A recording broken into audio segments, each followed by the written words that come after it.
Hey there, I'm Patrick Franco, and we're gonna look at child's pose. This is probably one of the poses that you would use throughout your yoga journey in many stages of a yoga class. In the beginning of class, in the middle of class, if you need a rest, and definitely towards the end of class as you move towards the wind down section of class. It is a forward fold in that your chest and your thighs are coming close to each other. And it's also a deeply nourishing and relaxing pose, a moment of introspection for you as a practitioner when you need that moment for yourself. So it does focus more on the stretching component versus the strengthening component. It does stretch the tops of the feet, ankles, shins, inner thighs, groins, as well as the entirety of the spine. And then if the arms are fully extended, it lengthens the abdominal muscles, the front of the chest, and even the arms. If it is an active version in which your arms are extended, it does have a little bit of strengthening specifically for the back and the shoulders. There is that component that strengthens those muscles when you're doing it a little more actively. So let's go ahead and look at child's pose now. To start, we're going to start on our hands and our knees. Hands under the shoulders, knees under the hips. The big toes touch and the toes point back. That's step one. And then the knees can widen. Now, the key is that the knees don't widen any more than the sides of the trunk. So just wide enough where your torso can fit inside your thighs. The next step is to bring the hips towards the heels. So you want that connection of the buttocks moving back and down towards your heels. From there, the arms extend forward.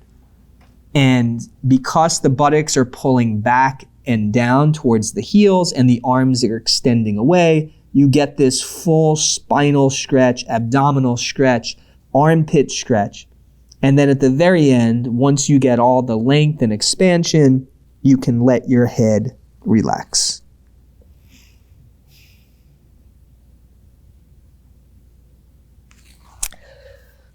So this is the most common version of child's pose, but we can do a few things. Number one is if you have sensitive shins and knees, it's always nice for any pose in which you're on your hands and knees to put a blanket down for a little extra padding.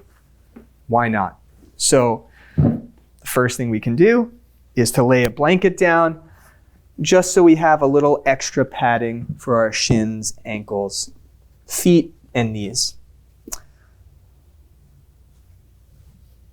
One common thing that even though we use this pose quite often, especially for new students, is that a lot of students don't have the flexibility in the fronts of their thighs and knees yet.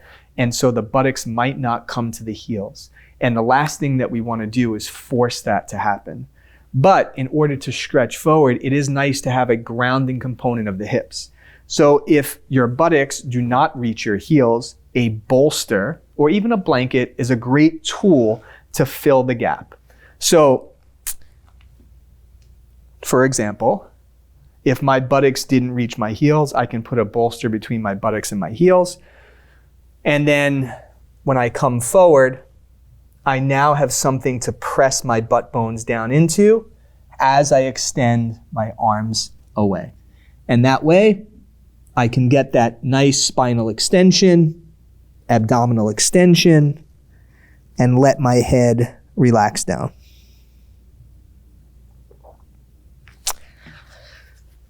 So this is a great tool for many new students who are practicing child's pose for the first time if their buttocks don't touch the heels.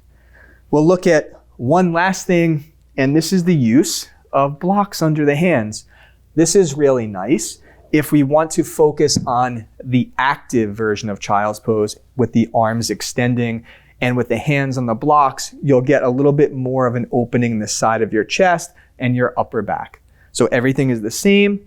Buttocks back and down, hands to the blocks now instead of the floor. I'll extend my blocks forward as I walk my chest forward.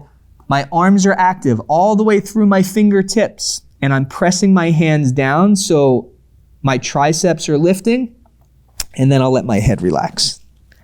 And this allows my upper back to move in and the sides of my trunk to accentuate the length. There we have it, a few wonderful versions of child's pose, which you will see many times in your yoga practice and on your yoga journey. We'll see you in the next pose.